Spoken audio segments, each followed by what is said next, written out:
33 ans, Miley Cyrus n'essaie plus de plaire à tout le monde. Elle essaie de se comprendre. Et surtout, de comprendre pourquoi certaines histoires d'amour ne meurent pas d'un grand drame, mais d'un malentendu, discret, tenace, presque banal, jusqu'à devenir irréparable. Face à elle, il y a Liam Hemsworth, l'Australien au calme apparent, au romantisme pudique, celui qui a partagé avec elle une décennie faite de retours, de ruptures, de promesses, puis d'un mariage éclair. Ils se rencontrent très jeunes, sur un tournage. Ils grandissent sous les projecteurs. Et, longtemps, on a cru que leur destin était écrit comme un scénario hollywoodien. Deux êtres opposés, mais faits pour se retrouver. Mais ce que Miley laisse entendre aujourd'hui par petites touches, dans ses interviews, dans ses confidences, dans cette manière nouvelle de parler de l'après sans rancœur ostentatoire, c'est que tout ne s'est pas brisé sur une trahison spectaculaire. Ce n'est pas seulement la célébrité, les emplois du temps, les tentations. C'est quelque chose de plus intime, une lecture différente de la même réalité. Un même geste vu comme une preuve d'amour et ressenti, de l'autre côté, comme une pression. Un même silence interprété comme une protection et vécu comme un abandon. Pourquoi maintenant ? Parce que Miley est à un âge où l'on ne rejoue plus la scène pour convaincre le public. On la rejoue pour enfin comprendre ce qui s'y disait vraiment. Ces derniers mois, elle revient sur cette relation avec une précision presque clinique. Elle raconte par exemple qu'à Glastonbury, en juin 2019, la décision était déjà prise intérieurement que leur engagement, leur volonté d'être mariés, venait certes de l'amour, mais aussi d'un traumatisme et d'un besoin de reconstruire vite, trop vite, comme on recolle une maison fissurée avant d'avoir inspecté les fondations. Et il y a cette image qui hante tout, leur maison de Malibu détruite par les incendies. Miley en parle comme d'un basculement, d'un avant et d'un après, un choc qui n'a pas seulement brûlé des murs, mais aussi une certaine illusion de sécurité. Elle a même décrit avec le recul ce moment comme un signal brutal, une bénédiction, qui l'a forcée à réévaluer ce qu'elle sauvait vraiment dans sa vie. Alors si l'on écoute Miley aujourd'hui, on comprend que le malentendu n'est pas une anecdote. C'est la mécanique secrète qui a tout déplacé. À quel moment deux personnes cessent-elles de parler la même langue, tout en continuant à se dire « je t'aime » ? À quel moment l'amour devient-il une tentative de réparation plutôt qu'un choix libre ? Et si, au fond, la rupture n'avait pas été une explosion, mais une décision déjà prise, en silence, bien avant que le monde ne l'apprenne ? Ils ne se sont pas rencontrés dans un salon mondain, ni sur un tapis rouge. Ils se sont rencontrés dans cet endroit très particulier où l'on fait semblant de vivre pour de vrai. Un plateau, une équipe autour, des prises qui recommencent. Et au milieu, deux jeunes gens qui n'ont pas encore compris à quel point la caméra sait parfois accélérer les sentiments. Nous sommes à la fin des années 2000. Miley Cyrus est déjà un phénomène. Une adolescente devenue visage mondial, propulsée par Disney, à peine sortie de l'enfance mais déjà enfermée dans une image parfaite, presque étouffante. Elle porte sur ses épaules une carrière qui n'attend pas qu'elle grandisse. Et elle le sait. Elle sait que chaque geste, chaque phrase, chaque photo peut devenir un signal envoyé au monde. Liam Hemsworth, lui, arrive d'un autre rythme, un acteur australien, moins exposé, plus discret, avec ce mélange de retenue et de confiance que l'on attribue souvent à ceux qui n'ont pas encore été broyés par le regard permanent du public. Quand il débarque sur ce film The Last Song, il n'entre pas dans la vie de Miley comme une star qui conquiert, il entre comme une présence. Quelqu'un qui, au début, ne prend pas la place, il la tient. C'est là que naît le premier malentendu, ou peut-être la première illusion, si l'on veut être honnête. Parce qu'à cet âge-là, on confond facilement calme et sécurité. On confond facilement silence et protection. Miley, habituée au bruit du monde, peut entendre dans la réserve de Liam quelque chose qui ressemble à un refuge. Comme si, enfin, quelqu'un ne demandait pas une performance. Comme si, enfin, on pouvait se poser. Ils tournent ensemble, ils répètent, ils apprennent à se regarder à travers un personnage. Et c'est souvent comme ça que ça commence. L'émotion a une excuse. Elle peut s'exprimer pour le rôle. Elle peut être intense sans être avouée. On se touche la main, mais c'est écrit. On se parle d'une voix douce, mais c'est pour la scène. Et puis un jour, on ne sait plus très bien où finit le scénario. Mais alors, qu'est-ce qui se passe quand la vie réelle commence à ressembler à ce qu'on filme ? Ce qui frappe, dans leur histoire, c'est la vitesse intérieure. Extérieurement, tout semble encore contrôlé. Il y a les communiqués, les sourires, les apparitions calculées, les questions des journalistes qu'on évite ou qu'on contourne. Pourtant, à l'intérieur, quelque chose s'accélère. Parce que Maïlé, à ce moment-là, n'est pas seulement en train de tomber amoureuse. Elle est en train de chercher une identité adulte. Elle n'a pas le luxe d'une transition lente. Tout, chez elle, se joue devant témoins. Et Liam, lui, découvre une relation qui, dès le premier jour, n'appartient pas tout à fait aux deux personnes concernées. Il y a toujours un troisième personnage dans cette rencontre, le public, les fans, les attentes, les projections. La romance devient un récit collectif, et cela, même quand on ne le dit pas, ça impose une pression. Une pression très simple, mais redoutable, tenir le rôle, ne pas décevoir, continuer. Sur le plateau, on raconte souvent que les équipes voient les choses avant les autres, les regards qui durent une seconde de trop, les petites attentions qui ne sont pas nécessaires, les silences qui deviennent confortables. Et puis ce basculement imperceptible, on ne joue plus à être proche, on l'est. Sauf que la proximité, quand elle est exposée, change de nature, elle devient une preuve à fournir. C'est peut-être là, précisément, que se dessine la dynamique. Maïlé est une intensité en mouvement. Elle vit fort, elle transforme, elle casse les cadres. Liam, lui, tient le cadre. Il tempère, il observe, il rassure parfois sans parler. Et au début, cela fonctionne, parce que chacun apporte à l'autre ce qui lui manque. Mais pourtant, même au moment de la rencontre, on peut déjà deviner le point fragile. Car si l'un cherche une liberté radicale et l'autre une stabilité tranquille, la question n'est pas de savoir qui a raison. La question est-ce qu'ils appellent la même chose aimer? Maïlé peut vivre l'amour comme une fusion, une vérité à afficher, une force qui traverse tout, y compris le chaos. Liam peut le vivre comme un engagement silencieux, un espace protégé, une intimité qu'on garde. Et tant que tout va bien, ces deux visions peuvent se compléter.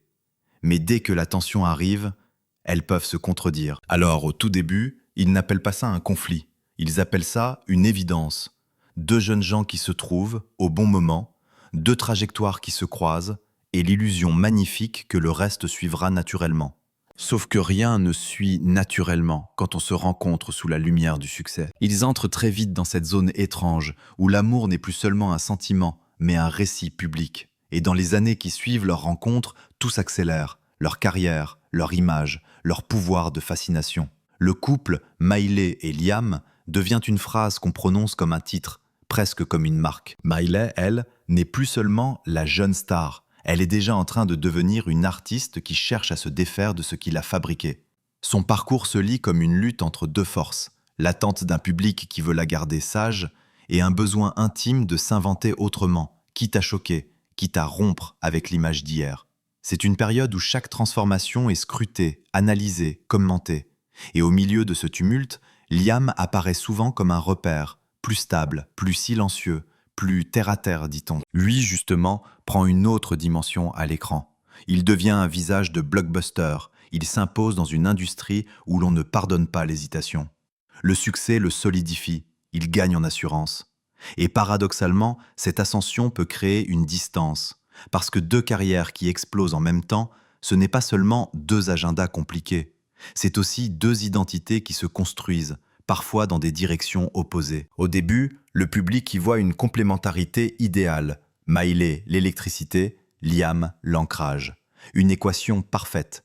Mais alors, à partir de quand la complémentarité devient-elle un effort? Il y a dans cette période de gloire des signes très concrets de projection collective. Par exemple, leur engagement, annoncé au début des années 2010, est interprété comme une confirmation définitive, comme si le fait de se fiancer suffisait à rendre l'histoire simple. Or, l'histoire ne devient jamais simple, elle devient seulement plus surveillée. Et c'est là que le couple commence à vivre sous une double contrainte, être libre et être exemplaire. Maïlé se bat pour affirmer sa singularité, sa liberté artistique, sa façon de déconstruire les codes. Liam, lui, semble davantage attaché à une idée plus classique de l'intime, quelque chose de protégé, de resserré, presque familial. Le problème n'est pas que l'un ait raison et l'autre tort. Le problème, c'est que dans l'espace public, ces différences deviennent des preuves. Chaque tenue, chaque soirée, chaque absence, chaque apparition est transformée en indice. Pourtant, ils tiennent. Ils reviennent l'un vers l'autre. Ils se quittent, puis se retrouvent. Et ce va-et-vient, au lieu d'être vécu comme un processus normal d'un couple jeune, est souvent raconté comme un feuilleton. Or, un feuilleton pousse à la simplification. Il veut des méchants, des victimes, des rebondissements clairs. Leur réalité, elle, est plus floue, plus humaine. Ce qui est frappant, quand on regarde cette période, c'est qu'ils semblent souvent s'aimer à travers deux besoins différents. Maïlé peut chercher dans leur lien un endroit où elle n'a pas à se justifier, où elle peut être entière, excessive, contradictoire. Liam peut chercher dans leur lien un endroit où le monde s'arrête, où l'on respire, où l'on se protège. Deux besoins légitimes, mais qui parfois se heurtent. Et puis il y a ce moment, la reprise, le retour. Vers 2016, on reparle d'eux comme d'un couple reconstitué, presque mûri. Ils donnent l'impression d'avoir traversé l'orage. Ils s'affichent moins, mais mieux, comme si l'histoire avait enfin trouvé sa forme adulte. Maïlé chante la Californie, la douceur, une lumière retrouvée. Beaucoup y lisent une déclaration apaisée, l'idée d'un amour qui devient maison, et cela nourrit encore la légende. Ils ont survécu, ils se sont choisis. C'est beau, c'est rassurant. Mais la gloire, elle, ne relâche jamais complètement son emprise. Elle met une pression subtile. Elle fait croire qu'un couple, pour être vrai, doit être durable, qu'aimer, c'est tenir. Pourtant, une relation ne se mesure pas seulement à sa durée. Elle se mesure aussi à ce qu'elle exige. Dans ces années de gloire, l'apparente solidité cache déjà une question plus profonde. Est-ce qu'ils avancent au même rythme, dans la même direction, avec la même définition du mot engagement? Ou est-ce qu'ils s'aiment? Oui, mais en projetant chacun sur l'autre une idée de ce qu'ils devraient être. Ce que le public appelle les années de gloire, eux, peuvent aussi les vivre comme une période où l'amour est constamment mis à l'épreuve par une chose invisible, la narration. Le récit qu'on fait d'eux. Le récit qu'ils finissent, parfois, par se faire à eux-mêmes. Miley Cyrus et Liam Hemsworth n'ont pas explosé d'un coup.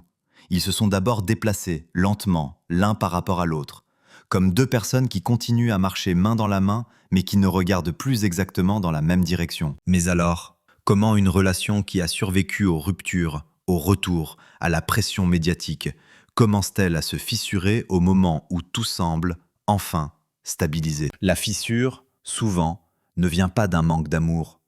Elle vient d'un désaccord sur ce que l'amour doit devenir. Chez Maïlé, il y a une énergie qui ne se calme pas. Une façon de vivre qui n'est pas seulement une posture artistique, mais une nécessité intérieure. Se réinventer, refuser les étiquettes, déplacer les limites. Elle l'a dit, à sa manière, à différentes périodes. Elle ne peut pas être une version réduite d'elle-même pour rassurer. Ce n'est pas un caprice, c'est une survie. Chez Liam, il y a autre chose. Une recherche de continuité. Un désir d'intimité plus simple, plus net, plus protégé. Un espace où l'on ne se justifie pas, où l'on ne se met pas en scène pour exister. Et ça aussi, ce n'est pas un défaut, c'est une vision. Pourtant, deux visions peuvent se respecter sans pouvoir cohabiter, surtout quand la vie réelle exige des choix concrets. Ce qui fragilise un couple, ce n'est pas seulement la différence. C'est le moment où la différence devient un arbitrage quotidien. Quelle soirée on accepte, quelle interview on refuse, quelle image on laisse circuler, quel silence on garde. Peu à peu, les compromis cessent d'être des gestes d'amour et deviennent des négociations. Et là, on voit apparaître une première fissure très française dans sa mécanique, le non-dit. Mais alors, pourtant, ce soir-là, ce sont des phrases qui reviennent quand un couple commence à vivre dans le décalage. Ce soir-là, on se retrouve après une journée trop longue. On parle, mais on ne parle pas du vrai sujet. On fait semblant de résoudre un détail, une invitation, une tenue, une phrase mal interprétée, alors qu'en réalité, on se dispute sur une chose plus profonde. Qui suis-je avec toi? Maïlé, dans ce duo, a souvent été perçu comme l'excès. Or, l'excès peut être aussi une façon de dire « regarde-moi vraiment ». Liam, perçu comme le calme, peut être aussi quelqu'un qui cherche à diminuer le bruit pour ne pas être submergé. Deux stratégies, deux protections. Mais à force, ces protections deviennent des murs. Pourtant, la relation continue d'avancer. Ils se convainquent qu'ils ont passé le plus dur. Ils ont déjà rompu, déjà souffert, déjà retrouvé la route. Alors quelque part, il y a cette idée. Si nous avons tenu jusque-là, c'est que c'est solide. Et c'est précisément là que la fissure s'élargit, quand on confond habitude et stabilité. Dans le regard public, ils incarnent une histoire romantique à l'ancienne, les retrouvailles, la fidélité aux liens, la promesse qu'on revient toujours au même endroit. Sauf qu'un couple, en privé, ne vit pas d'un mythe. Il vit de gestes concrets, écouter, accepter, renoncer parfois, sans se trahir. Miley, en grandissant, semble affirmer un besoin de liberté qui n'est plus négociable. Pas la liberté contre quelqu'un, mais la liberté pour elle-même. Liam, lui, semble chercher un cadre plus stable, presque protecteur, une vie moins exposée, plus domestique, plus simple. Et au fond, la fissure est peut-être là. L'un pense que l'amour se prouve en s'adaptant, l'autre pense qu'il se prouve en restant soi. Mais alors, qui cède? Et à quel prix? Les fissures se voient souvent dans les détails. Un ton qui change, une remarque qui pique plus qu'elle ne devrait, une fatigue qui devient irritabilité, un mot qui revient comme une plainte. Tu ne comprends pas, ou pire, tu ne veux pas comprendre. Et quand le monde entier regarde, les détails deviennent dangereux, parce que le couple n'a plus le droit à l'imperfection. Chaque hésitation devient un signe, chaque silence devient une crise. On vit alors une double pression, celle du couple et celle du public qui veut une cohérence. Pourtant, à l'intérieur, le décalage continue. Et c'est là qu'arrive la fissure la plus silencieuse. Le sentiment que l'autre n'est plus un endroit où l'on se repose, mais un endroit où l'on se surveille. On fait attention à ce qu'on dit, on calcule l'interprétation, on anticipe la réaction. Et sans s'en rendre compte, on commence à vivre avec l'autre comme avec un public miniature. On cherche à éviter le conflit plutôt qu'à dire le vrai. Mais alors, le malentendu n'est plus une erreur ponctuelle. Il devient un mode de communication. Il y a des couples qui se brisent dans le bruit. Et puis il y a ceux qui se brisent dans une forme de silence organisé. Miley Cyrus et Liam Hemsworth font partie de cette seconde catégorie. La crise n'arrive pas comme un scandale unique, elle arrive comme une accumulation et, soudain, un point de bascule. Le décor officiel, lui, est presque cruel. Ils viennent de se marier en décembre 2018, après 10 ans d'aller-retour, comme si la cérémonie devait mettre un point final à l'instabilité. Mais dans la réalité d'un couple, un mariage n'efface pas les divergences. Il les rend simplement plus lourdes, parce qu'il transforme une question en promesse. Et surtout, il y a ce traumatisme qui plane encore. La maison de Malibu détruite par les incendies de 2018, souvent évoquée comme un choc fondateur, un événement qui a renforcé leur lien tout en exposant sa fragilité. Quand on traverse une catastrophe, on peut confondre deux choses, l'élan de survie et l'élan d'amour. On peut se jurer de tenir, non pas parce qu'on est aligné, mais parce qu'on refuse de perdre encore. Mais alors, qu'est-ce qui casse quand on a déjà tout survécu? La crise, chez eux, semble se nourrir d'un malentendu central, l'idée de réparation. Miley a laissé entendre plus tard que leur engagement venait d'un endroit d'amour, oui, mais aussi d'un endroit de trauma. Comme si la relation devait porter la charge de ce qu'ils avaient traversé. Or, aucun couple ne tient durablement si l'amour devient un pansement permanent. On imagine souvent la rupture comme une scène, une dispute, une phrase définitive. Chez eux, l'impression est autre. Une suite de journées où l'on se parle sans se rejoindre, où l'on rentre tard, où l'on fait semblant d'aller bien, et où l'on finit par se dire qu'on ne se comprend plus, même quand on s'aime encore. Puis vient l'été 2019. Et le récit public s'emballe. Le 10 août 2019, la séparation est confirmée par une déclaration relayée par la presse. Liam et Miley ont décidé de se séparer pour le moment, avec cette formule presque administrative qui dit tout et ne dit rien. Et surtout cette demande, respecter leur processus, leur vie privée. Le public, lui, veut immédiatement un coupable. Il veut une cause unique, il veut une vérité simple. Mais Miley, quelques jours plus tard, répond autrement. Dans une série de messages, elle refuse une explication réductrice. Elle affirme qu'elle peut admettre beaucoup de choses, mais qu'elle refuse de dire que leur mariage s'est terminé à cause d'une infidélité.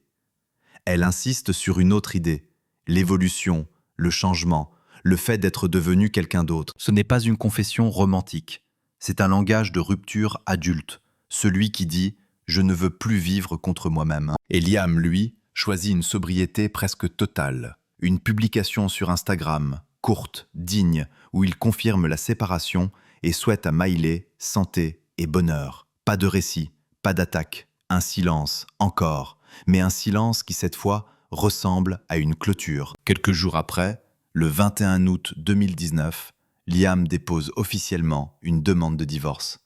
Ce geste administratif a une violence particulière. Il transforme une crise intime en dossier, en date, en procédure. Et c'est là que la rupture devient irréversible.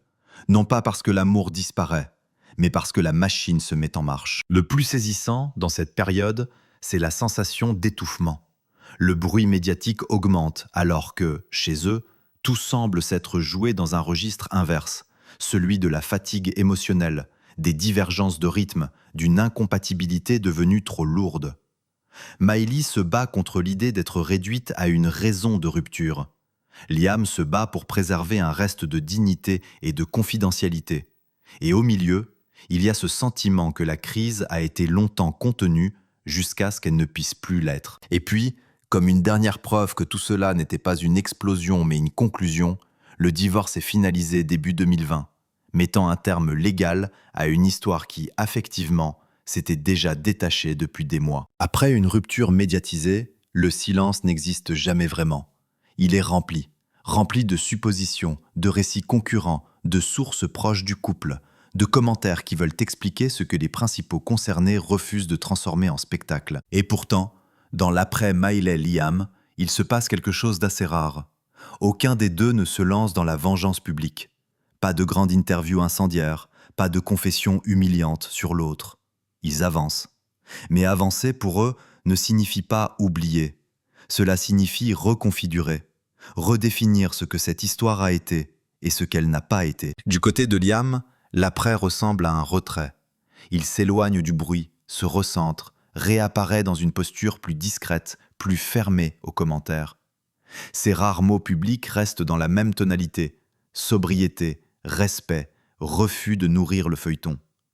Ce choix est interprété de 1000 façons, mais il dit au moins une chose. Liam ne veut pas que la rupture devienne un contenu. Il veut qu'elle reste un fait. Miley, elle, ne se retire pas, elle transforme. Et c'est là que la tempête continue, autrement, à travers son art, ses prises de parole, sa manière très personnelle de raconter l'intime sans le livrer totalement. Mais alors, comment parle-t-on d'un amour terminé quand on sait que chaque phrase peut être utilisée comme une arme? Miley trouve une stratégie, parler d'elle, de ses mécanismes, de ses contradictions, plutôt que de dénoncer Liam. Elle revient, par exemple, sur l'idée que la relation portait une charge de traumatisme, que certaines décisions venaient d'un besoin de réparation, pas d'un plan serein. C'est une nuance importante. Elle ne dit pas « il m'a détruite », elle dit « nous avons tenté de nous sauver ». Dans l'après, Miley semble aussi assumer une vérité devenue centrale. Elle ne veut plus être définie par une version domestiquée d'elle-même. Dans plusieurs interviews, elle parle de liberté, de fluidité, de refus des cadres. On comprend que ce n'est pas une posture de provocation, c'est une architecture intérieure, une façon de respirer. Quand elle évoque son mariage avec Liam, l'idée qui revient est celle d'un système qui ne pouvait plus contenir ce qu'elle devenait. Et puis, il y a la musique. La musique chez Miley n'est pas seulement une carrière, c'est une chambre d'écho. Elle y laisse des indices, des émotions, des angles morts. Plus tard, quand Flowers surgit et que le monde s'amuse à lire la chanson comme une réponse directe à Liam, Miley maintient une position plus complexe.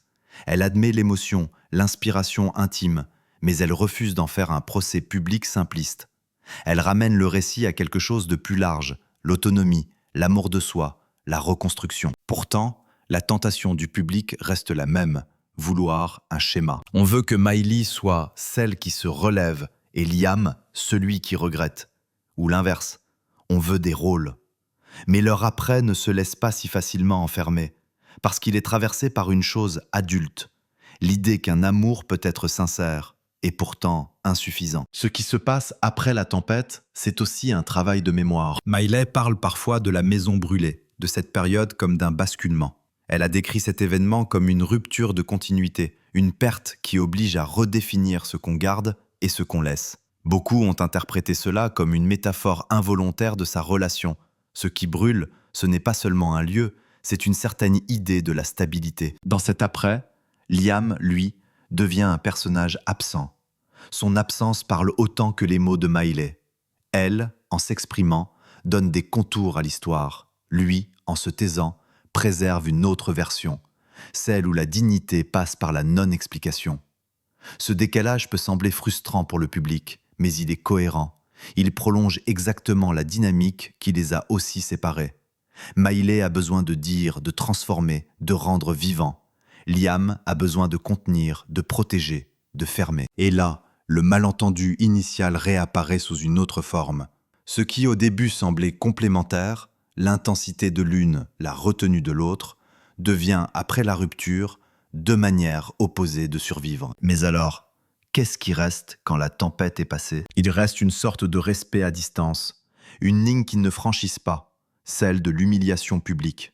Il reste aussi une vérité que Maïlé finit par assumer. Elle ne renie pas l'amour, elle renie l'idée que l'amour suffit à lui seul. Et il reste, enfin, une tension, celle d'un récit incomplet. Parce que dans toute grande histoire médiatisée, le public veut la phrase finale. Et ce qu'il obtient, c'est l'inverse. Une suite de fragments, de chansons, de silences, de dates. Une histoire qui se ferme sans se livrer entièrement. À un moment précis, Miley Cyrus change de registre. Ce n'est plus la jeune femme qui répond au tumulte par une posture, ni l'artiste qui laisse la chanson parler à sa place. C'est quelqu'un qui, à 33 ans, accepte enfin de nommer ce qui pendant longtemps est resté dans l'angle mort. Elle ne balance pas, elle ne règle pas de compte. Elle fait autre chose, de plus dérangeant pour les amateurs de scandale. Elle clarifie. Et c'est là que se situe sa révélation. Pas une révélation spectaculaire, mais une vérité intime, presque technique.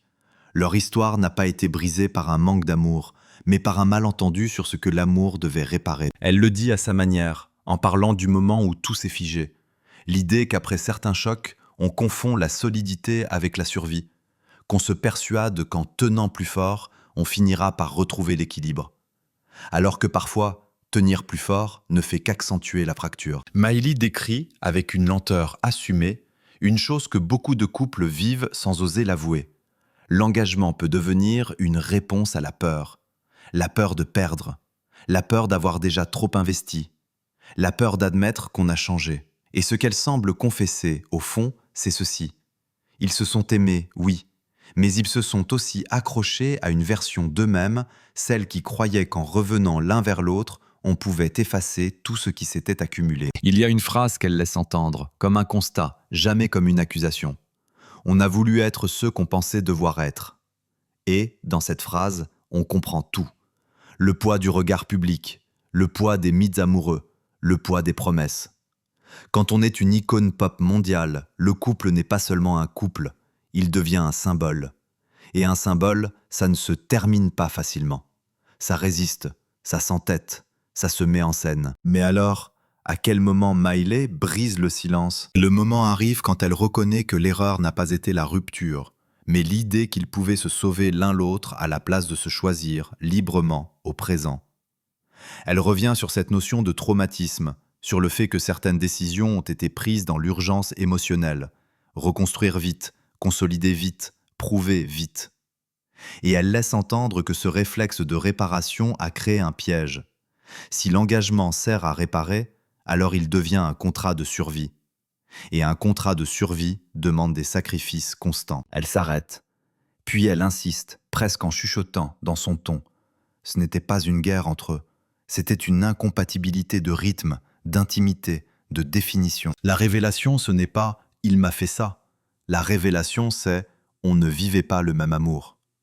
Elle explique indirectement, mais avec une lucidité nouvelle, que leur malentendu central portait sur une question simple et vertigineuse. Qu'est-ce qu'on protège quand on aime? Pour l'un, protéger peut vouloir dire préserver la vie privée, fermer la porte, réduire le bruit. Pour l'autre, protéger peut vouloir dire la vérité, respirer à voix haute, ne pas se trahir. Et là, soudain, on revoit toute l'histoire autrement. Leur dynamique n'était pas une contradiction passagère, c'était une structure. Et cette structure, à force d'être sollicitée par la pression, s'est retournée contre eux. Elle raconte aussi, sans s'attarder, un détail qui change tout. À certains moments, elle savait déjà. Elle savait que la séparation n'était pas un risque, mais une issue probable. Et pourtant, elle a continué. Parce que l'amour, parce que l'habitude, parce que l'espoir aussi. Et parce que, quand le monde entier attend une fin heureuse, on a parfois du mal à accepter une fin réelle. Puis elle lâche, dans une autre phrase, plus nette. Je ne pouvais plus rester dans une version de moi-même qui me rendait plus petite. Ce n'est pas une formule contre quelqu'un, c'est un geste pour elle-même, un geste adulte. Mais alors, que révèle-t-elle en creux sur Liam? Qu'il n'était pas un méchant, qu'il n'était pas un obstacle, il était l'autre moitié d'un malentendu. Quelqu'un qui aimait, mais qui aimait différemment. Quelqu'un qui cherchait une forme d'ordre pendant qu'elle cherchait une forme d'authenticité radicale. Et que ces deux ambitions, au fil du temps, ont cessé d'être compatibles. Dans cette révélation, il y a une chose bouleversante. Miley ne détruit pas l'histoire. Elle la remet à sa place. Elle dit en substance, ce que nous avons vécu était vrai, mais ce n'était pas durable. Et c'est peut-être cela, la confession la plus courageuse. Accepter qu'une grande histoire peut être vraie sans être destinée à durer. Il y a un moment, après toutes les interprétations, après les chansons qu'on dissèque, après les dates qu'on aligne comme des preuves, où l'histoire redevient ce qu'elle a toujours été. Deux personnes. Et un lien qui n'a pas su se transformer au même rythme que ceux qui le portaient. Miley Cyrus n'a pas gagné contre Liam Hemsworth. Liam Hemsworth n'a pas perdu face à Miley Cyrus. Ce vocabulaire-là appartient au récit facile, à ceux qui veulent un verdict, une morale, un coupable. Leur histoire, elle, résiste à cette simplification parce qu'elle est faite de choses plus difficiles à montrer, des intentions bonnes, des maladresses, des différences profondes et un malentendu qui s'est installé comme une brume. Ce qui reste, quand tout s'est calmé, ce n'est pas seulement le souvenir d'un mariage court ou d'une relation longue. C'est l'idée que l'amour peut être authentique, sincère, même immense et pourtant insuffisant pour combler une fracture de vision. À 33 ans, Miley donne l'impression de regarder cette période comme on regarde une ancienne peau, avec une forme de tendresse, mais sans nostalgie dangereuse. Comme si elle pouvait enfin dire « Je ne renie pas, je ne réécris pas, je comprends ». Et comprendre, ici, ne signifie pas justifier, cela signifie accepter la mécanique. Le fait que parfois, on s'accroche à un lien parce qu'il nous rassure, parce qu'il nous raconte quelque chose de beau sur nous-mêmes. Si on se retrouve toujours, c'est que c'est vrai. Alors que la vérité, elle, est ailleurs. Elle est dans la manière dont on vit au quotidien, dans ce qu'on tait, dans ce qu'on demande, dans ce qu'on n'arrive plus à offrir. Miley a souvent parlé de liberté comme d'une nécessité. Ce mot, chez elle, n'est pas une posture, c'est une respiration. Et dans cet épilogue, on comprend que la liberté n'était pas forcément contre Liam. Elle était pour elle-même, pour rester entière, pour ne pas se réduire, pour ne pas confondre l'amour avec l'effort permanent de rentrer dans un cadre. Liam, lui, est resté fidèle à sa manière, discret, presque absent du récit public. Et ce silence qu'on a parfois interprété comme de la froideur peut être lu autrement, comme une tentative de garder l'intime à l'abri, même quand il est déjà terminé. Peut-être que sa forme de respect est là, dans le fait de ne pas transformer l'histoire en discours. Alors quand on regarde la trajectoire complète, on voit une ironie douce amère. Ce qui au départ semblait être leur force, l'un qui tempère, l'autre qui enflamme, est devenu leur point de rupture. Non parce que l'un était trop et l'autre pas assez, mais parce que leurs besoins, avec le temps, n'ont plus trouvé un terrain commun. Ce n'est pas une histoire de trahison spectaculaire, c'est une histoire de langage. Deux manières d'aimer, deux manières de se protéger, deux manières d'exister. Et dans ce type d'histoire, le malentendu ne se résout pas par une discussion unique. Il s'étire, il se répète, il s'épaissit, jusqu'à ce qu'on réalise que, même avec la meilleure volonté du monde, on ne se rejoint plus. Ce que Miley révèle, au fond, ce n'est pas une vérité cachée sur Liam, c'est une vérité sur elle-même. Le jour où elle a compris que rester, c'était se perdre. Et partir, ce n'était pas trahir l'amour, c'était cesser de trahir sa propre évolution. Il y a des ruptures qui laissent une haine. Celle-ci semble laisser autre chose, une forme de lucidité calme, un sentiment de « c'était vrai, mais c'est fini ». Et puis il reste une image. Pas une image spectaculaire, pas une photo volée, une image intérieure, presque immobile. Deux personnes qui ont beaucoup vécu ensemble et qui ont dû accepter que leur lien ne pouvait plus porter tout ce qu'on lui demandait. Et sur la table, il reste une photo. Le temps, lui, ne dit plus rien.